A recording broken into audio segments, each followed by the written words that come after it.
उस साल मैंने और मेरे पुराने साथी ने मिलकर अमरता की वो दिव्य दवाई पी थी। इसीलिए जब दुनिया में सबके हाथों पर मौत की उल्टी गिनती शुरू हुई तो मेरी पत्नी के हाथ पर उम्र सिर्फ 1 साल बची थी और उसका वो पुराना प्यार जिसे वो बचपन का यार कहती थी, उसकी उम्र तो बस 1 दिन की रह गई थी। लेकिन मेरी कहानी कुछ अलग थी। मेरी जिंदगी तो अनंत थी, खत्म ही नहीं होने वाली। पर दुनिया को दिखाने के लिए मेरे हाथ पर बस एक नंबर लिखा था, 60। मेरी पत्नी मेरे सामने हाथ जोड़कर गिड़गिड़ाने लगी, अरे सुनिए ना, आपके पास तो अभी 60 साल है, उसमें से थोड़े से साल अगर उसे दे देंगे तो क्या बिगड़ जाएगा? मैं आपसे भीख मांगती हूँ, प्लीज उसकी जान बचा लीजिए। अगले ही पल वो और उसका वो यार बिल्कुल पागल कुत्तों की तरह मुझ पर झपट पड़े। उन्होंने मुझे जमीन पर दबोच लिया। तभी मुझे अपनी कलाई पर एक ठंडी और चुभती हुई मशीन महसूस हुई। वो टाइम ट्रांसफर की मशीन थी, पूरी तरह गैर कानूनी। मैं बस बेबसी से देखता रहा और मेरे हाथ पर लिखे जीवन के साल घटने लगे। 65, 55, 15, 1 और आखिर में बचा बस 1 दिन। वो दोनों तो खुशी के मारे रोने लगे, पर मैं बस बेबसी में अपना सिर हिलाकर रह गया। अरे इन बेवकूफों को क्या पता कि ये डेथ क्लॉक मुझ पर काम ही नहीं करती। मेरी पत्नी रोते हुए बोली, सॉरी, मुझे माफ कर दो, मैं सच में बहुत शर्मिंदा हूँ, पर मैं उसे मरते हुए नहीं देख सकती थी। उसका जीना बहुत जरूरी है। तभी वो बचपन का यार यानी बादात राक्षस की तरह हंसा और बोला, हाँ, ओए बुढ़ऊ, तू फिक्र मत कर, अब से मैं तेरी पत्नी का ख्याल बहुत अच्छे से रखूंगा, ये मेरी गारंटी है। मेरी पत्नी सिर हिलाती रही, उसकी आंखों से आंसू टपक रहे थे। उन्हें अंदाजा भी नहीं था कि मेरी उम्र तो कभी खत्म ही नहीं होगी। अगर मैं ना चाहूँ तो वो मेरी जिंदगी का 1 सेकंड भी नहीं छीन सकते थे। बादात के हाथ पर जो 60 साल दिख रहे थे वो तो बस एक धोखा था, एक छलावा। उसने मेरा हाथ देखा जहां अब बस 6 घंटे बचे थे। उसकी आंखों में अब मेरे लिए नकली हमदर्दी थी। वो बोली, मुझे पता है ये नाइंसाफी है, तुम्हारे पास बस कुछ ही घंटे बचे हैं, तुम्हारी कोई आखिरी इच्छा है? बताओ, मैं और बादात मिलकर उसे जरूर पूरा करेंगे, चाहे कुछ भी हो जाए। मैंने कहा, ठीक है, फिर मुझे तलाक दे दो। वो फौरन चिल्लाई, नहीं, मैं तुम्हें तलाक नहीं दूंगी, मैं तुमसे सबसे ज्यादा प्यार करती हूँ। वो तो बस बेचारा बहुत लाचार था, मैं उसे मरते देख नहीं सकती थी, समझो ना, मैं तलाक नहीं दूंगी। बादात पीछे खड़ा तमाशा देख रहा था। उसके चेहरे से वो शरीफ बनने का नाटक गायब हो चुका था। उसे शायद ये सब बहुत मजाक लग रहा था कि मरने से कुछ घंटे पहले कोई तलाक क्यों मांग रहा है। मैंने लंबी सांस ली और कहा, चलो ठीक है, तलाक नहीं देना तो मत दो, कुछ और कर दो।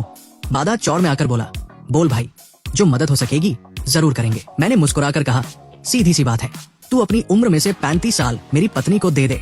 उसकी तो सिट्टी-पिट्टी गुम हो गई है क्या? उसके मुंह से अचानक निकला। मैंने उसके हाथ की तरफ इशारा किया, वही 35 साल जो तूने अभी अभी चुराए हैं, वो उसे दे दे। बादात के चेहरे की हवाइयां उड़ गई, ऐसा लगा जैसे किसी ने उसका गला घोंट दिया हो। मेरी पत्नी भी सन्न रह गई और उसकी तरफ देखने लगी। बादात नजरें चुराने लगा और हकलाते हुए बोला, वो असल में अभी अभी तो मशीन चलाई है, शरीर बहुत कमजोर महसूस हो रहा है और मशीन चलाने के लिए बहुत दिमाग और ताकत चाहिए होती है, अभी किया तो कुछ गड़बड़ हो सकती है।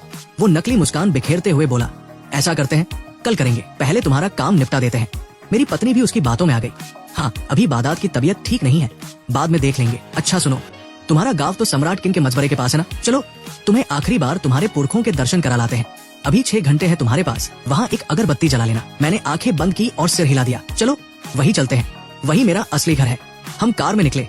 बादात गाड़ी चला रहा था, मैं पीछे बाई तरफ बैठा था और मेरी पत्नी दाई तरफ। वो मुझ पर झुक गई, मेरा हाथ थाम लिया और कंधे पर सिर रखकर रोने लगी, मुझे माफ कर दो, अगले जन्म में मैं तुम्हारी दासी बनकर तुम्हारा कर्ज उतारूंगी। इस जन्म में बादात का कर्ज था मुझ पर। उसने मेरी जान बचाने के लिए बर्फीली नदी में छलांग लगाई थी, तब से वो बीमार ही रहता है।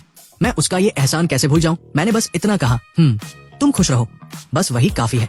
तभी सन्नाटे को चीरते हुए बादात का फोन बजा। उसने फोन उठाया और बहुत ही प्यार भरी आवाज में बोला, हेलो हुन्नी, कैसी हो? बस तुम्हें याद कर रहा था, तुम्हारे लिए एक सरप्राइज है।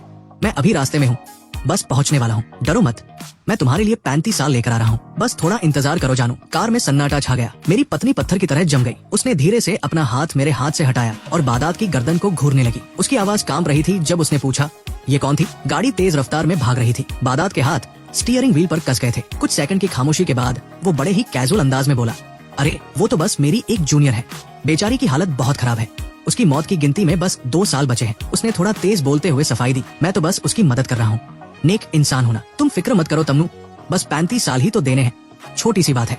पर पत्नी का चेहरा उतर गया था, उसकी सांसें तेज चलने लगी और वो थर-थर कांपने लगी, जैसे उसके अंदर कुछ फट गया हो। वो दांत पीसते हुए बोली, मदद? मेरे पति की जिंदगी लूट कर तुम अपनी उस जूनियर की मदद करोगे? उसकी आवाज कांपते कांपते फटने लगी थी। बादात का सब्र जवाब दे गया। उसने गुस्से में स्टीयरिंग पर मुक्का मारा, तम्नू तू ज्यादा पंचायत मत कर, समझी?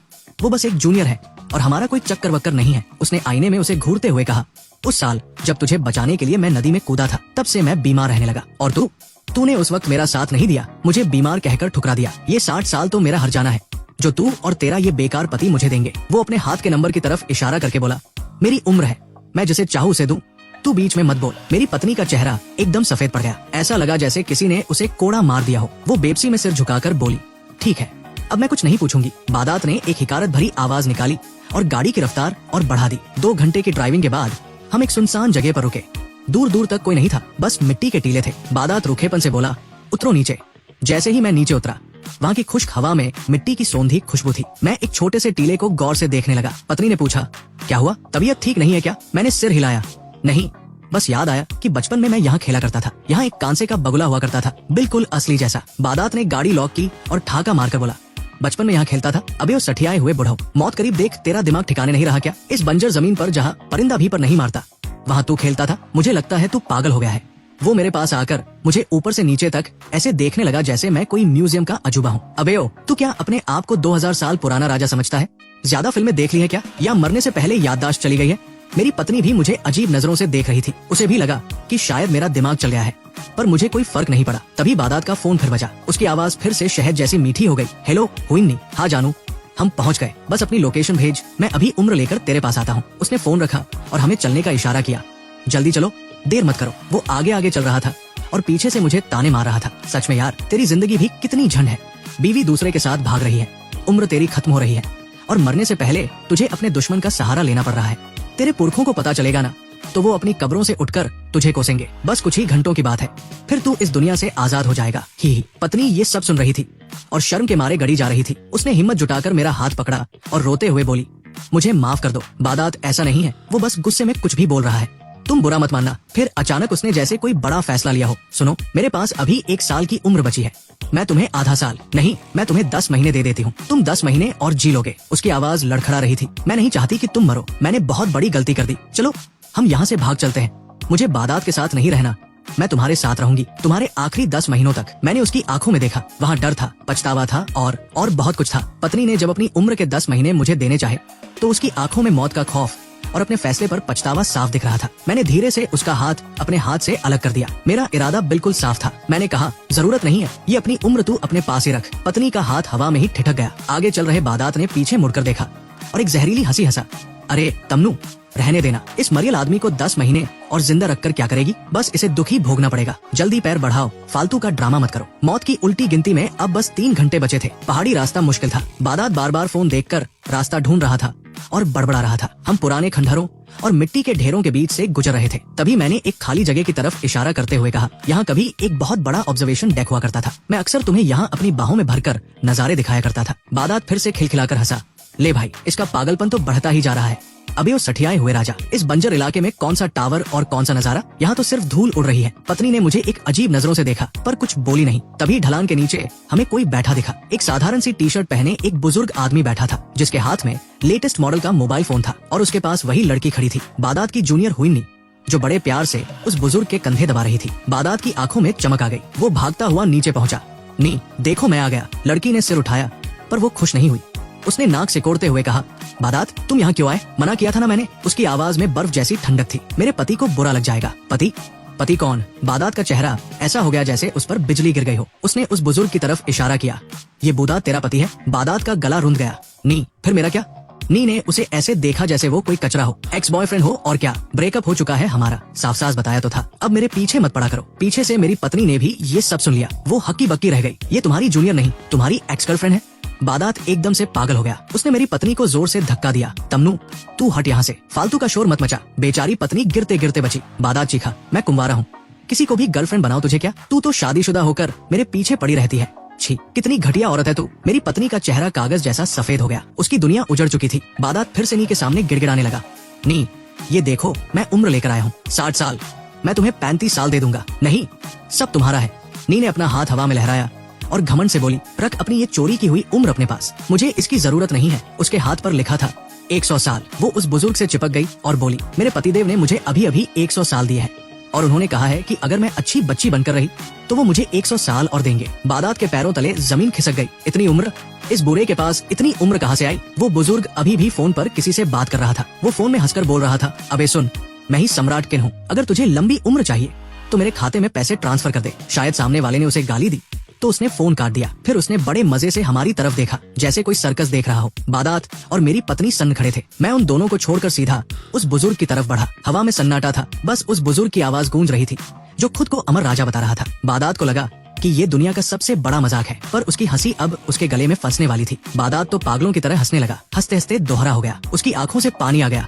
वो उस बुजुर्ग की तरफ इशारा करके बोला, हाँ, अबे ओ बुढ़ऊ, तू भी क्या गजब का खिलाड़ी निकला रे। मरने से पहले एक नया बाप ढूंढ लाया। ये जो ठगों के गिरोह का सरदार है, यही तेरा बाप है क्या? वो अपनी उस जूनियर हुई नी की तरफ मुड़ा और बोला, नी, इन लोगों की बातों में मत आना। ये सब के सब नंबर 1 के जालसाज है। भला कोई इंसान 100 साल तक कैसे जी सकता है? पक्का ये मशीन खराब है या इन्होंने कोई जादू टोना किया है। मेरे साथ चल।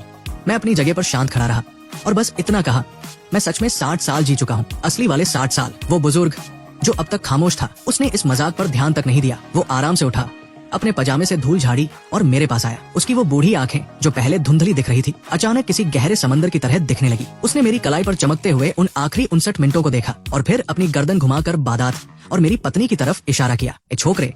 उसकी आवाज किसी शेर की दहाड़ जैसी थी जिसमें हल्की सी शराब की गंध और ढेर सारी नफरत घुली थी। ये दोनों कौन है?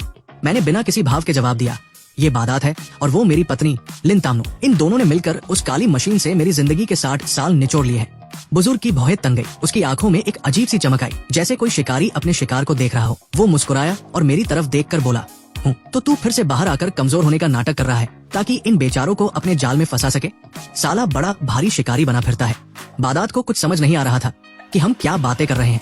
उसे लगा हम दोनों बाप बेटे मिलकर उसे डरा रहे हैं। वो चिल्लाया, ओ बुढ़े, अपनी आंखें खोलकर देख। तेरे इस लाडले बेटे के पास जीने के लिए 1 घंटा भी नहीं बचा है। 1 घंटे में ये फुस हो जाएगा, समझा?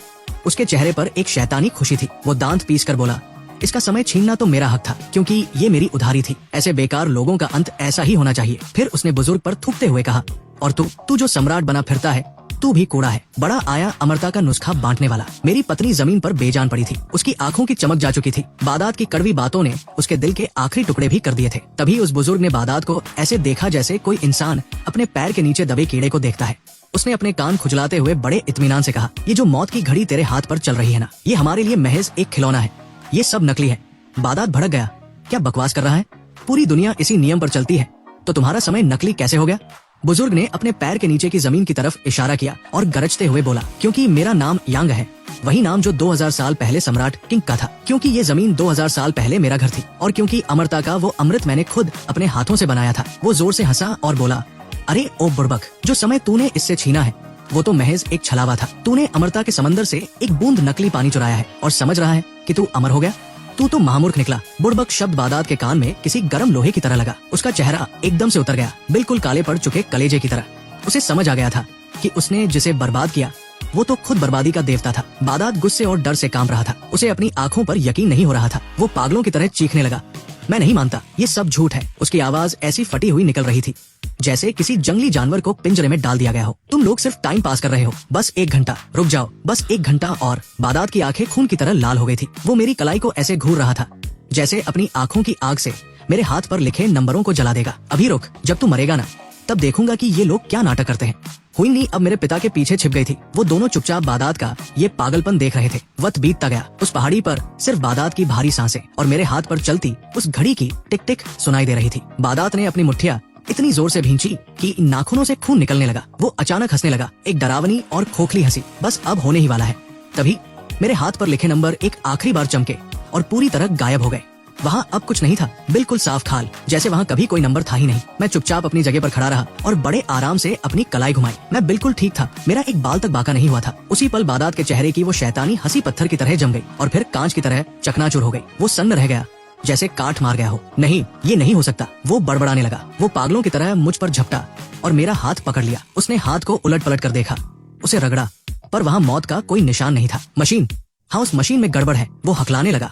डर के मारे उसकी आवाज फट गई थी। उस काली मशीन ने मेरा समय निगल लिया। पक्का उसने मेरा टाइम कार्ड खो दिया होगा। वो खुद को तसल्ली देने के लिए उठटांग बातें किए जा रहा था। उसे अपनी आंखों के सामने दिख रहे सच पर यकीन ही नहीं करना था। मेरी उम्र कहाँ गई? मेरे पास तो 60 साल होने चाहिए थे। उसने घबराकर अपने हाथ की तरफ देखा। जहाँ 60 साल होने चाहिए थे वहाँ अब सिर्फ 59 मिनट बचे थे। नहीं, ये गलत है।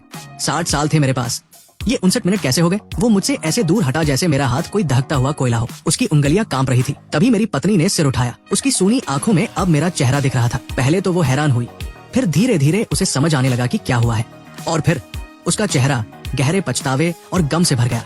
वो थर-थर कांपने लगी, उसके गले से दर्द भरी आवाजें निकलने लगी। उसे अब समझ आ गया था कि उसने क्या खो दिया है।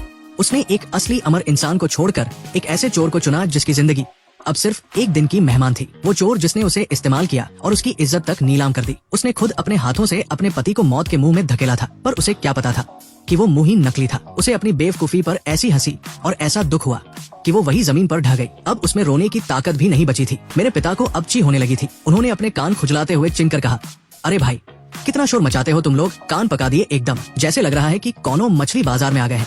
उन्होंने ठंडे लहजे में कहा, साफ साफ सुन लो, हम दोनों बाप बेटे अमर हैं। हमारे पास कितना समय है और हम किसे देना चाहते हैं, ये हमारा हक है। जब तक हम नहीं चाहेंगे, दुनिया की कोई मशीन हमारा एक सेकंड भी नहीं छीन सकती। उन्होंने बादात या मेरी पत्नी की तरफ मुड़कर देखा तक नहीं। वो सीधे मेरे पास आए और बड़े प्यार से पर थोड़े गुस्से में मेरे कंधे पर हाथ रखा। उनके चेहरे पर बेटे के बचने की खुशी नहीं, बल्कि एक अजीब सी शिकायत थी। अबे ओ नवाबजादे, उन्होंने मेरी पीठ पर एक जोरदार धौल जमाई। उनका हाथ काफी भारी था। पूरे 100 साल बीत गए और तू एक बार भी अपने बूले बाप से मिलने नहीं आया। वो बड़बड़ाने लगे, तुझे क्या पता कि ये बुढ़ापा अकेले काटते हुए मैं कितना बोर हो गया हूँ। उन्होंने मेरी पीठ पर इतनी जोर से धौल जमाई कि मैं थोड़ा आगे को झुक गया। मैंने अपना चेहरा ऊपर उठाया और उनके उस गुलाबी और चमकते हुए चेहरे को देखा। उनके पीछे वो नी बड़े सलीके से उनके कंधे दबा रही थी। मैंने तिरछी नजरों से उनकी तरफ देखा और जरा तंज कसते हुए बोला, ताकि वहाँ खड़े सब लोग सुन सके, अरे छोड़िए भी पिताजी, आपके महल में तो सैकड़ों रानियां आपकी सेवा के लिए कतार में खड़ी रहती हैं। फिर भला आप अकेले कैसे हो सकते हैं?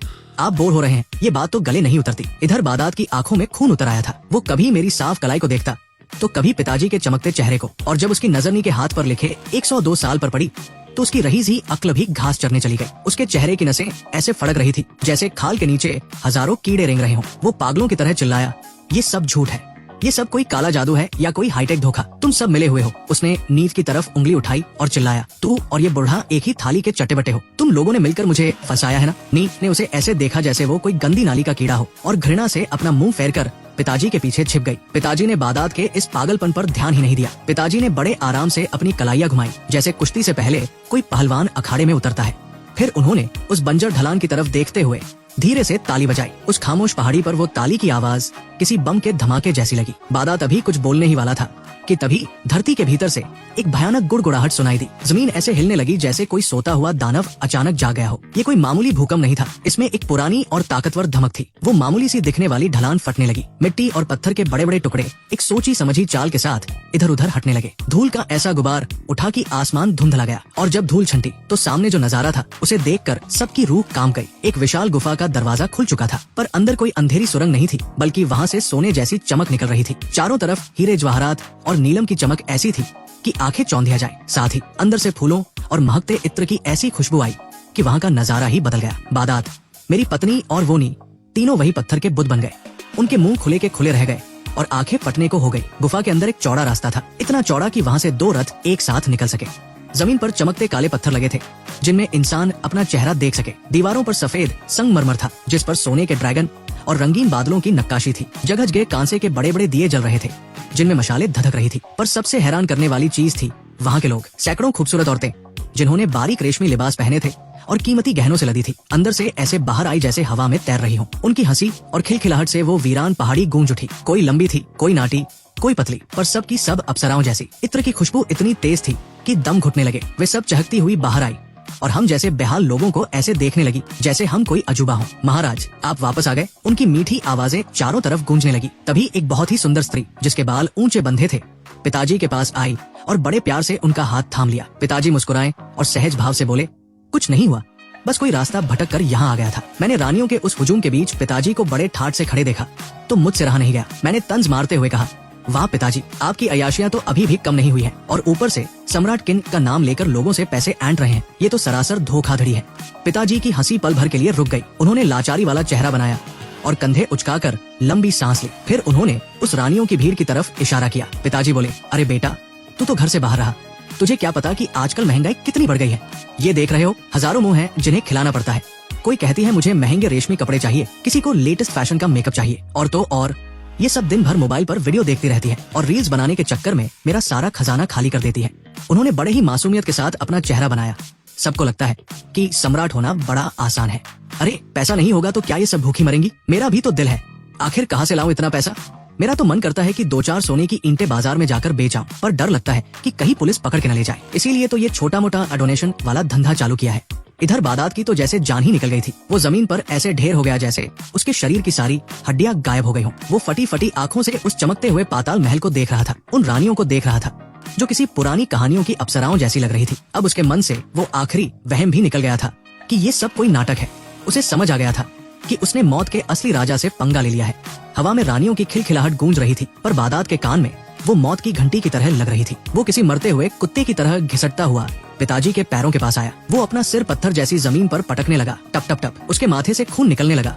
आंसू और नाक की गंदगी उसके पूरे चेहरे पर फैल गई। वो कांपती आवाज में गिड़गिड़ाने लगा, हुजूर माफ कर दीजिए, मेरी आंखों पर पर्दा पड़ गया था जो मैंने साक्षात सम्राट और राजकुमार को नहीं पहचाना। मुझ नाचीज को माफ कर दीजिए। उसने गंदा और खून से लथपथ चेहरा ऊपर उठाया। महाराज, वक्त बहुत कम है, मुझे थोड़ा और समय दे दीजिए। मैं मरना नहीं चाहता। आप तो अमर हैं। आपके लिए तो 1 साल या 10 साल चुटकी बजाने जैसा है। मुझे बस 10 साल दे दीजिए, नहीं तो 5 साल ही सही। अरे 1 साल ही दे दीजिए महाराज, मैं आपके पैर पड़ता हूँ। उसका रोना धोना पूरी पहाड़ी पर गूंज रहा था। पिताजी ने अपने कान ऐसे खुजलाए जैसे कोई मक्खी भिनभिना रही हो। उन्होंने नीचे देखा तक नहीं कि बादात उनके पैरों में पड़ा है। उन्होंने मेरी तरफ देखा जैसे पूछ रहे हो कि इसका क्या करना है। मैंने बड़े शांत भाव से बादात से पूछा, क्यों भाई, अब तुम्हारी घड़ी में कितना टाइम बचा है? बादात ने झटके से अपनी कलाई देखी। उसकी चोरी की हुई उम्र घट रही थी। 10 मिनट, सिर्फ 10 मिनट।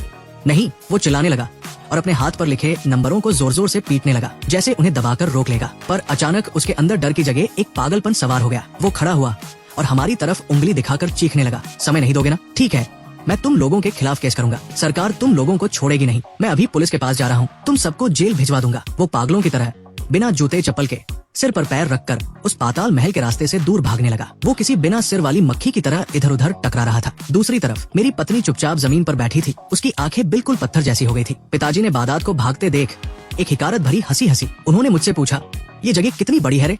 मैंने चारों तरफ फैले उस वीरान और रेतीले इलाके को देखा और कहा, पिताजी, उस जमाने में दुश्मनों और चोरों से बचने के लिए इस महल का दरवाजा बहुत ही सुनसान जगह पर बनाया गया था। यहाँ से सबसे नजदीकी पुलिस स्टेशन भी 20 किलोमीटर दूर शहर में है। मैंने दूर भागते हुए बादात को देखा जो अब एक छोटे से काले धब्बे जैसा दिख रहा था। मैंने जोर से आवाज दी, बादात भाई, तुम्हारे पास अब सिर्फ 30 मिनट बचे हैं और इन छोटी छोटी टांगों से तुम कितनी दूर भाग पाओगे? वो काला धब्बा अचानक वही रुक गया जैसे किसी ने उसे बीच रास्ते में फ्रीज कर दिया हो। वो वही लकड़ी के लट्ठे की तरह खड़ा रह गया। वो काला धब्बा जो दूर भाग रहा था अचानक रुक गया। उस बंजर जमीन पर वो बहुत छोटा और बेबस दिख रहा था। फिर वो किसी पुराने खिलौने की तरह धीरे धीरे हमारी तरफ मुड़ा। दूरी इतनी ज्यादा थी कि उसका चेहरा तो नहीं दिख रहा था, पर उसकी तड़प और छट्टाहट साफ महसूस हो रही थी। बादात अब वापस भाग नहीं रहा था, बल्कि वो जमीन पर घिसटता हुआ हमारी तरफ आ रहा था। उसके हाथ पैर ऐसे चल रहे थे जैसे किसी कुत्ते की हड्डियां तोड़ दी गई हो। वो कीचड़ और मिट्टी में लथपथ पागलों की तरह गुफा के दरवाजे की ओर बढ़ा, पर इस बार वो पिताजी के पैरों में नहीं गिरा, बल्कि मेरे पैरों में आकर लेट गया। वो फूट फूट कर रोने लगा और मेरे पैर पकड़ लिए। राजकुमार, मेरे आका, मेरे पुरखे। उसकी शर्म और इज्जत सब मिट्टी में मिल चुकी थी। वो सिसकते हुए अपनी गलतियां मानने लगा, पर अगले ही पल उसने सारा दोष मेरी पत्नी पर मत दिया। हुजूर, ये सब इस औरत लिनतामनू की गलती है। इसी डायन ने मुझे बहकाया था। उसने लाल लाल आंखों से मेरी पत्नी की तरफ देखा जो पास ही जमीन पर बैठी थी। राजकुमार, इसी ने मुझे अपनी तरफ खींचा था। इसी ने कसम खाई थी कि ये सिर्फ मुझसे प्यार करती है। इसने मेरे कान भरे थे कि आप तो महज एक बेकार इंसान हैं। इसी ने मुझसे जिद की थी कि मैं आपकी सारी उम्र खींच लूं। सब इसकी चाल थी हुजूर। अगर आपको सजा देनी है तो इसे दीजिए। यही सारी मुसीबतों की जड़ है। वो बिना रुके हवा की रफ्तार से झूठ बोले जा रहा था ताकि अपनी जान बचा सके। बादात चिल्ला रहा था, थूक उछाल रहा था और मेरी पत्नी को कोस रहा था। ये मरने के लायक है। आप बस मुझे थोड़ा सा समय दे दीजिए, मैं खुद इस औरत का काम तमाम कर दूंगा। मैं वादा करता हूँ कि इसे ऐसी दर्दनाक मौत दूंगा कि रूह काम जाएगी। वो फिर गिड़गिड़ाया, हुजूर, मैंने आपके लिए इस औरत को सजा देने का जिम्मा लिया है। बस इसी बात पर रहम खाकर मुझे थोड़ी जिंदगी दे दीजिए। उसी पल लिनतामनू का शरीर खौफ से कांप उठा। उसने धीरे से अपना सिर उठाया और उस आदमी को देखा जिसके लिए उसने अपना घर, अपनी इज्जत और अपना सब कुछ दाव पर लगा दिया था। जिस आदमी के लिए उसने इतनी बड़ी कुर्बानी दी, आज वही आदमी एक पालतू कुत्ते की तरह अपनी जान की भीख मांग रहा था और उसे मरने के लिए छोड़ रहा था। उसकी आंखों की रही सी चमक भी बुझ गई। उसका चेहरा किसी सूखे कुएं की तरह वीरान हो गया। वो समझ गई कि उसने किस कचरे के लिए हीरा छोड़ दिया था। उसके चेहरे पर एक फीकी सी हंसी आई जो असल में उसकी फूटी किस्मत का मातम था। बादात अभी भी मेरे पैरों में पड़ा केंचुए की तरह छटता रहा था। राजकुमार, रहम, बस एक दिन, सिर्फ एक दिन दीजिए। मैं आपके लिए कुछ भी करूंगा। इस औरत को अभी के अभी मार डालूंगा। तभी उसके हाथ पर लिखे लाल नंबर तेजी से घटने लगे। 10 मिनट, बस 10 मिनट बचे थे जो उसके लिए फांसी के फंदे की आखिरी घंटी की तरह थे। बादात ने अचानक लिनतामनू का हाथ झटके से पकड़ा और उसे घसीटते हुए चिल्लाया, ओए, अपना मुंह खोल। राजकुमार से कह कि वो मुझे और समय दे। जल्दी बोल, वरना अच्छा नहीं होगा। वो उसका हाथ इतनी जोर से मरोड़ रहा था कि बेचारी दर्द से कराह उठी। वो उस आदमी को देख रही थी जिसका चेहरा पागलपन में भयानक हो चुका था। ये वही चेहरा था जिससे वो कभी प्यार करती थी, पर अब उसके दिल में बची आखिरी उम्मीद भी कांच की तरह टूट गई। लिन तामनू ने अपना दूसरा हाथ उठाया और अपनी पूरी ताकत समेटकर बादात के चेहरे पर एक करारा तमाचा जड़ा। पूरी पहाड़ी उस थप्पड़ की आवाज से गूंज उठी। बादात सन्न रह गया, उसकी आंखें फटी की फटी रह गई। उसे यकीन ही नहीं हुआ कि जिस औरत को वो हमेशा अपने पैरों तले रौंदता आया था, आज उसने उस पर हाथ उठाया। वो गुस्से में पागल होकर उसे मारने के लिए हाथ उठाने ही वाला था, पर तभी उसका हाथ हवा में ही रुक गया। उसने अपने हाथ की घड़ी देखी, वक्त बचा था सिर्फ 5 मिनट। जैसे ही बादात ने देखा कि उसके पास सिर्फ आखिरी कुछ मिनट बचे हैं, उसका सारा गुस्सा काफूर हो गया। अब उसे लिन तामनू से कोई मतलब नहीं था। वो अपनी ही कलाई को पागलों की तरह नोचने लगा, जैसे उन जलते हुए नंबरों को उखाड़ कर फेंक देगा। वो बड़बड़ा रहा था, अमरता, मुझे अमर होना है, ये सब मेरा है।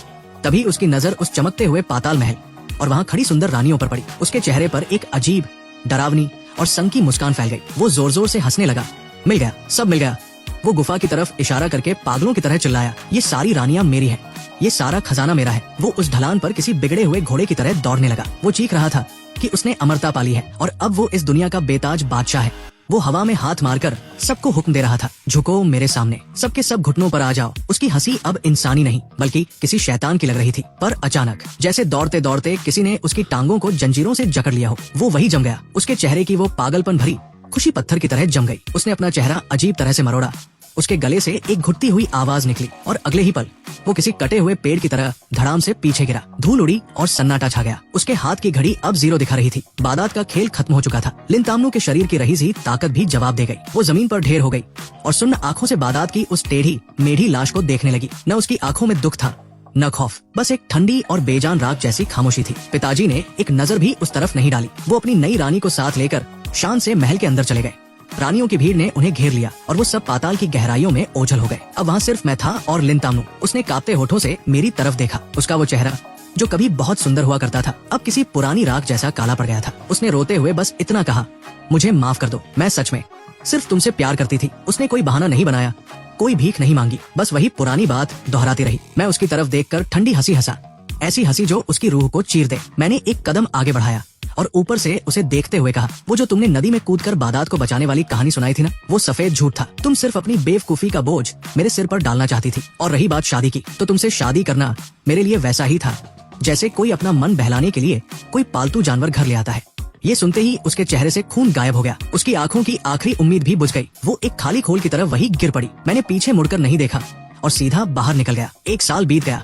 लिन तामनू ने उस अंधेरे महल में दम तोड़ दिया। मरते वक्त वो बिल्कुल सूख कर कांटा हो गई थी और उसके हाथ में आज भी वही सस्ता सा शादी का छल्ला था। मैं उस 2000 साल पुराने महल से बाहर निकला। बाहर की चिलचिलाती धूप मेरी आंखों में चुभ रही थी। मैंने अपना लेटेस्ट मॉडल का फोन निकाला और एक अनजान नंबर मिलाया। सामने से आवाज आई, हेलो। मैंने भारी और गंभीर आवाज में कहा, सुनो, मैं सम्राट किन का बेटा बोल रहा हूँ, अगर अमर होना चाहते हो तो। तभी दूसरी तरफ से जोरदार चिल्लाने की आवाज आई, अबे तेरी माँ का, एक और फ्रॉड, अबे सम्राट किन के बेटे, तू खुद को यमराज का दामाद क्यों नहीं बोल देता? फोन रख साले पागल, दोबारा फोन किया तो पुलिस में दे दूंगा। फोन कट गया। मैं वही खड़ा मुस्कुराता रहा। खेल फिर से शुरू हो चुका था।